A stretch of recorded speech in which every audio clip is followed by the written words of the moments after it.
Le mensonge cosmique. Qu'entend-on par là? Est-ce qu'il y a vraiment des instances dans les mondes cachés qui nous mentent? Si oui, qui sont-elles? Dans quel but? Et comment font-elles? Nous allons étudier ça ensemble sous l'angle des communications de Bernard de Montréal. Alors, nous avons vu précédemment que la volonté d'enfermement dans l'homme par des entités, pour des raisons propres à ces êtres, était intervenue historiquement dans l'histoire de la Terre. Cela a commencé à un moment et cela se terminera un jour.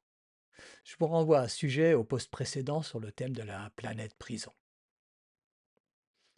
Bonjour, je m'appelle Roland Perret, je suis énergéticien en art solaire et je vous propose ici d'aborder le domaine spirituel sur un plan général.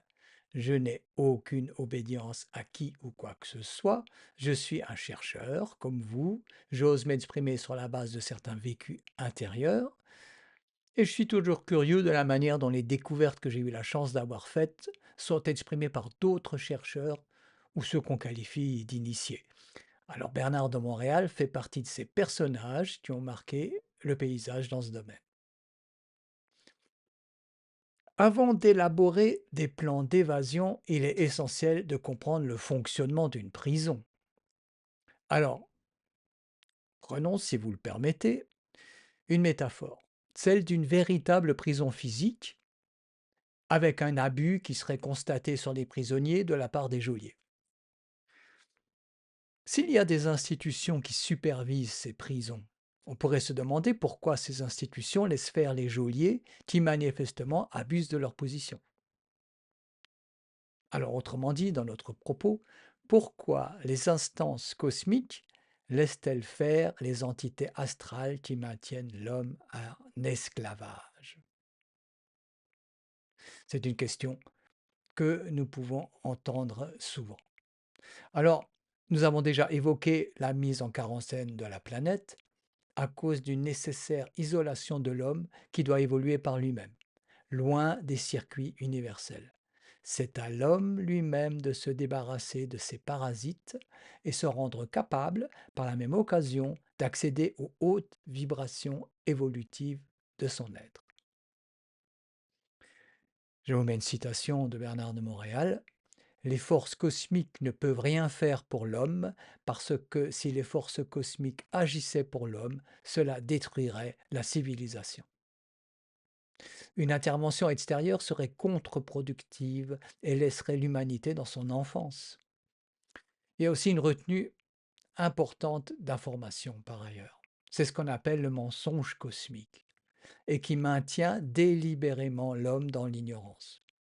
Alors nous allons développer ici cette importante notion. Mais retenez pour l'instant que les instances cosmiques considèrent que la réalité totale délivrée à l'homme le rendrait fou et que la désinformation le protège. Il y a d'autre part la loi de non-ingérence et de maturité. Les lois cosmiques interdisent aux races avancées d'intervenir directement dans l'évolution d'une conscience planétaire tant qu'elle n'a pas atteint un certain seuil. Les instances attendent que l'homme se dissocie lui-même de l'invisible en brisant ses chaînes spirituelles. Citation. Les races qui font partie d'autres civilisations n'ont pas le droit d'interférer avec l'évolution de l'homme sur la Terre. Elles ont la capacité éventuelle et le droit éventuel d'intervenir à partir du moment où l'homme vivra la fusion de l'âme et de l'esprit. Le pouvoir ne se donne pas. Il doit être arraché par l'homme lorsqu'il devient conscient de la manipulation. Une intervention prématurée des gouvernements invisibles détruirait les fondations de la civilisation actuelle avant que l'homme ne soit prêt à en construire une nouvelle. Alors l'inconvénient, pour nous, c'est que ce manque d'information, ce mensonge cosmique, est utilisé par les forces enfermantes à leur profit. Si on en revient à notre image de planète prison et de geôlier, les geôliers sont des forces involutives. Cette notion de force involutive dont parle BDM est à développer. Alors, qu'est-ce que c'est que l'involution?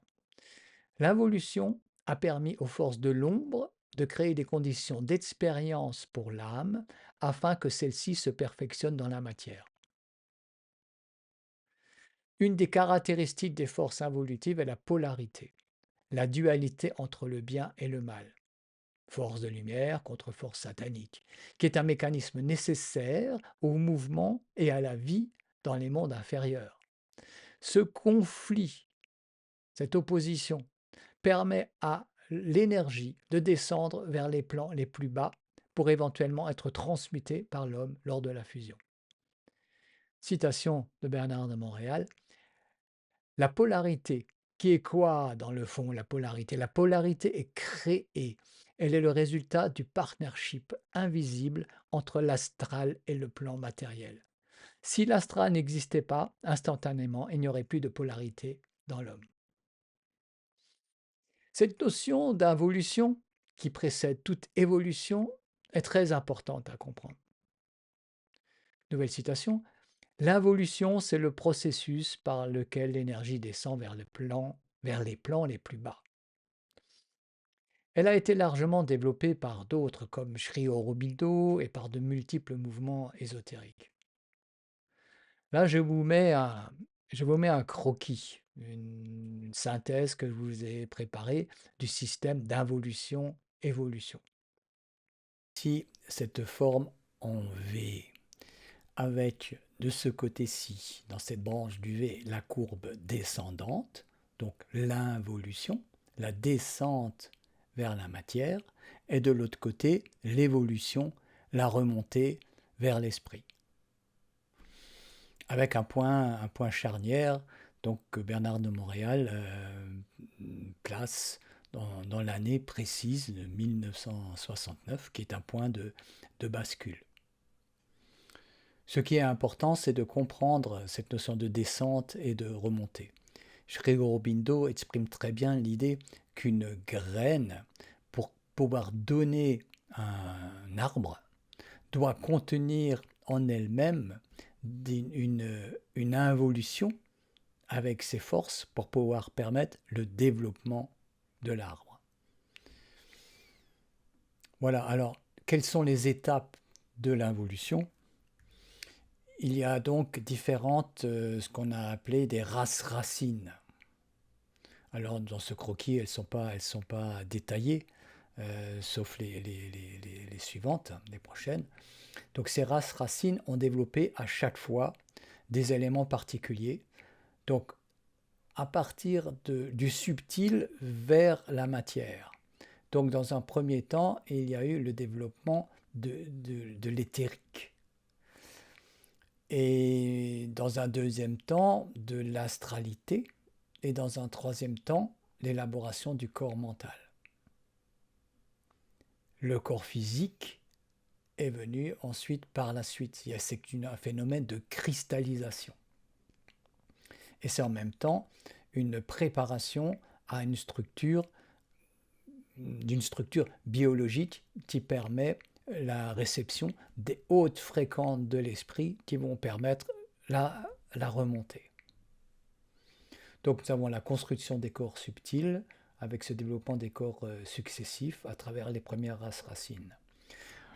Ici, nous avons la mise en quarantaine planétaire à cause de l'isolement dont nous avons parlé, mais c'est aussi cette notion d'enfermement, de limitation, dont le travail ou l'activité formidable qui nous attend est la libération de ce grillage magnétique qui nous empêche d'accéder à notre véritable puissance d'être et à notre véritable évolution. C'est donc là aussi, à l'intérieur de cette grille magnétique, que s'est infiltré le parasitisme dont nous avons parlé. Ce parasitisme n'était apparemment pas prévu par les instances supérieures, mais est on pourrait dire un aiguillon important pour nous en facteur d'évolution. Donc, dans la phase involutive, il y a l'ignorance des lois, la pensée réfléchie, c'est-à-dire réflective en termes de la pensée qui nous vient des plans supérieurs, mais nous sommes dans une forme d'ignorance et de non-reconnaissance de la pensée réelle à cause notamment de l'interférence. Donc le véhicule principal, c'est le corps matériel, n'est-ce pas, et l'intellect. Et l'intellect, en même temps que le travail sur le cœur, c'est-à-dire il y a un travail à effectuer au niveau psychique et au niveau énergétique. Donc ce qu'on a, c'est d'un côté ce côté psychique, on l'a dans la télépathie consciente et la fusion. Bon, ça c'est vraiment quelque chose qu'on développera, mais voilà, on pourrait le résumer dans la fonction psychique que nous avons à développer, et la fonction énergétique, qui est la création d'un double éthérique, appelons-le aussi un corps morontiel. Donc ça n'a rien à voir avec le corps éthérique de départ, hein. C'est un autre corps, à notre niveau, c'est comme un corps dans un corps que nous avons à former en quelque sorte par ce travail des pratiques fondamentales telles que la pratique solaire. Et c'est ce passage qui va nous permettre d'avancer. Au niveau individuel, il y a donc une remontée directe sur les plans morontiels.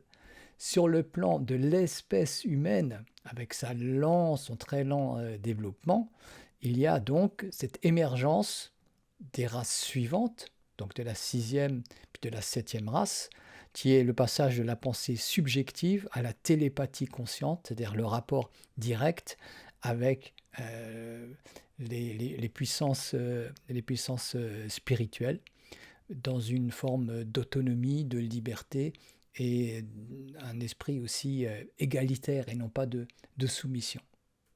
Bien sûr, ce nouveau corps éthérique est absolument indispensable. Et puis la suite, où l'esprit retourne en quelque sorte au niveau de son origine, retrouve son origine qu'on pourrait dire divine, ou en tant qu'esprit immortel, mais étant passé par toutes ces phases, il devient vraiment un esprit créateur, riche des expériences de l'individualité.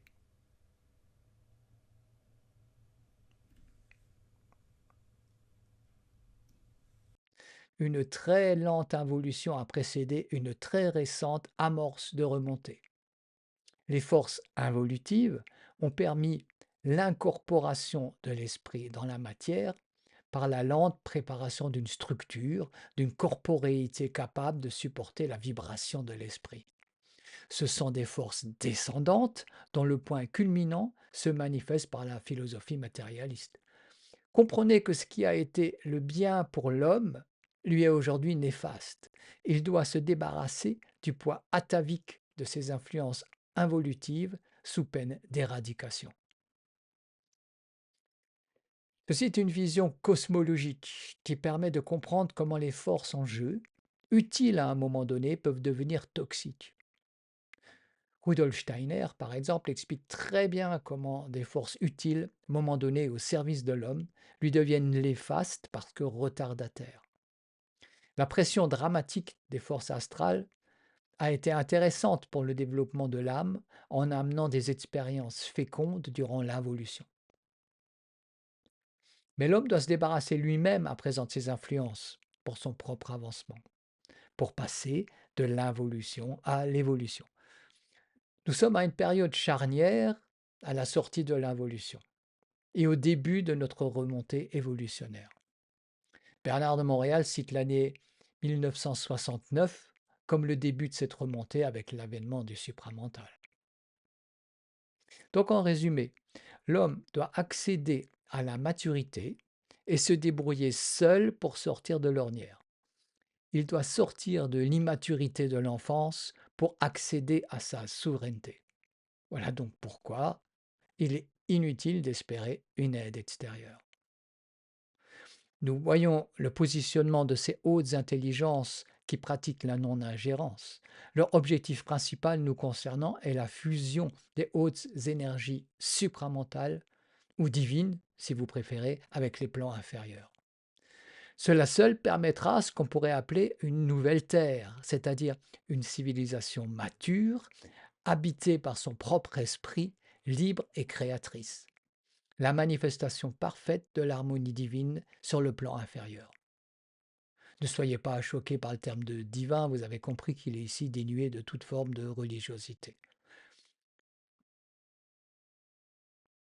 Si l'espèce humaine actuelle ne parvient pas à remporter ce challenge de l'éradication du parasitisme, notre espèce, notre race racine, comme les ésotéristes et Bernard de Montréal l'appellent, sera remplacée par une autre, tout simplement. Cela s'est déjà produit au cours de l'histoire de la planète. Vous vous en référez à la Lémurie, à l'Atlantide. Ce processus d'éradication, ce n'est pas de la cruauté, mais c'est du calcul sur des périodes énormes de temporalité.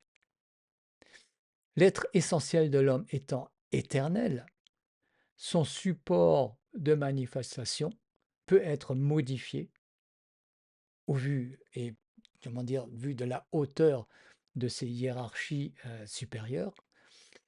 Et cette manifestation, au besoin, peut être réinitialisée jusqu'à ce que le résultat sublime de la fusion du haut et du bas soit accompli. Mais reprenons notre image de nos prisons terrestres. Nous avons vu le rôle des institutions supérieures, mais qui sont ces geôliers qui sont intervenus dans le processus et qui abusent de leur statut? Cela revient à se demander quelles sont ces influences dont nous devons apprendre à nous débarrasser. Bernard de Montréal parle de parasitisme cosmique. Alors, qui ou quoi nous parasite? Pour BDM, il y a trois catégories d'influences à considérer. Les forces lucifériennes et sataniques. Deuxièmement, certaines races extraterrestres.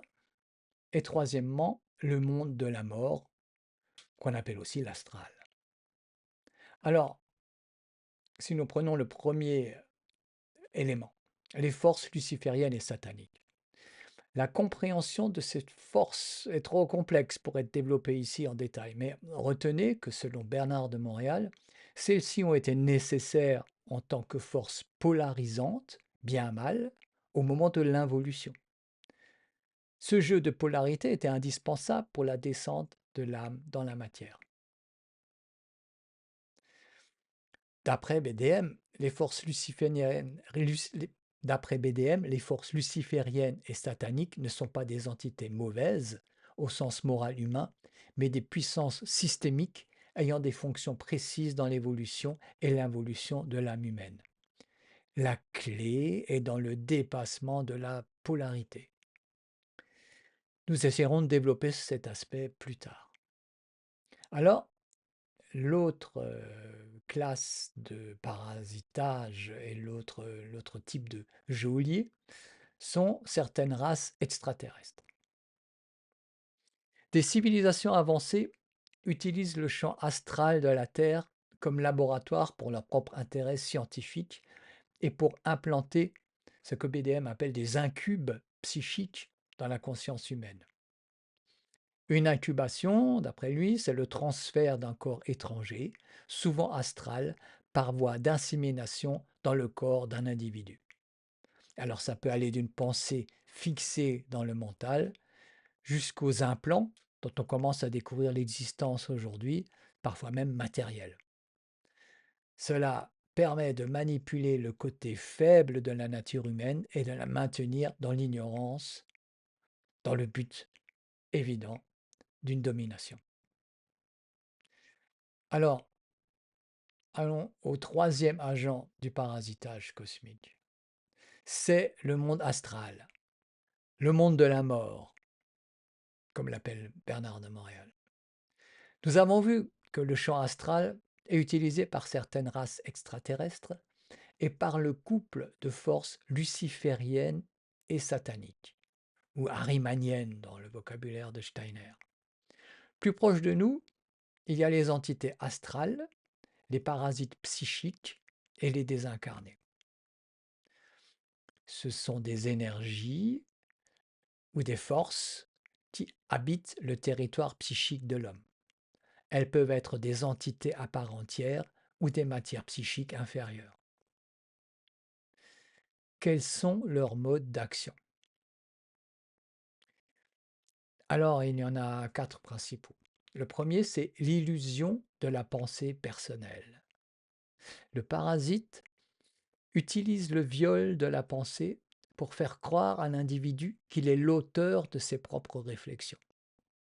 Tant que l'homme dit je dans sa tête, il utilise une méthode de communication qui l'aveugle sur le fait qu'il est habité. Une citation de Bernard de Montréal, bien sûr. Le je ne fait pas partie de la pensée objective et cosmique, mais de la qualité psychologique de la pensée planétaire.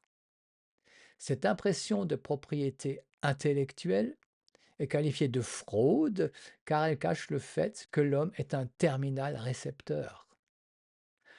L'homme pense que ses pensées viennent de lui alors qu'il est un récepteur de la pensée et que ses pensées peuvent être induites par des créatures astrales.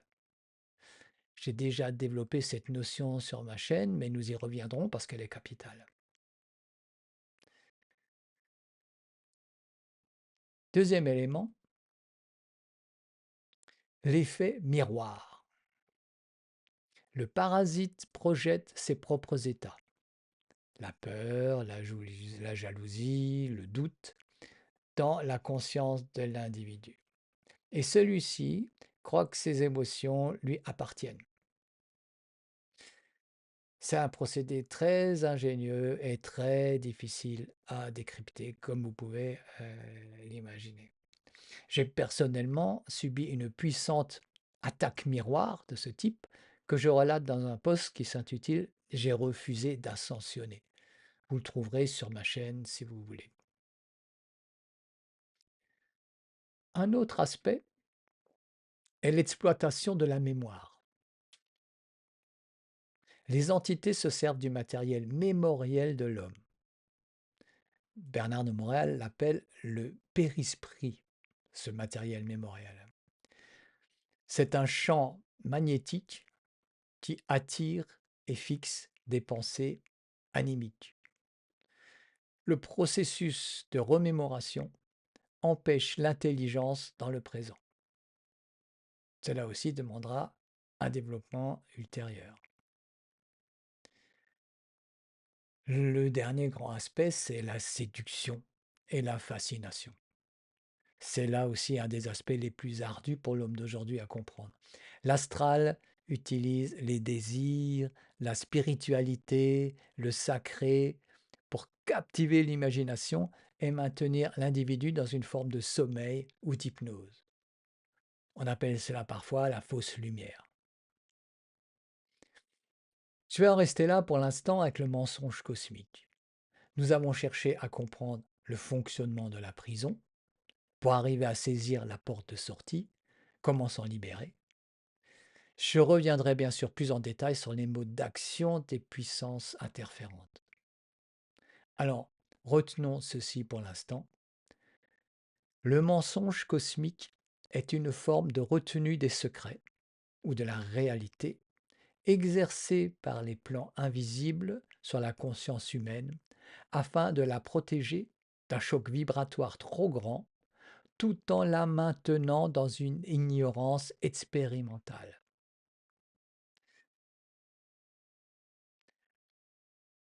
Le parasitisme cosmique est l'utilisation abusive du mensonge cosmique. C'est un viol de la conscience humaine car l'individu n'est pas capable d'interpréter ou d'empêcher ces intrusions qui utilisent son cerveau comme un terminal. Je vous dis à bientôt pour la suite de ces analyses des enseignements de Bernard de Montréal.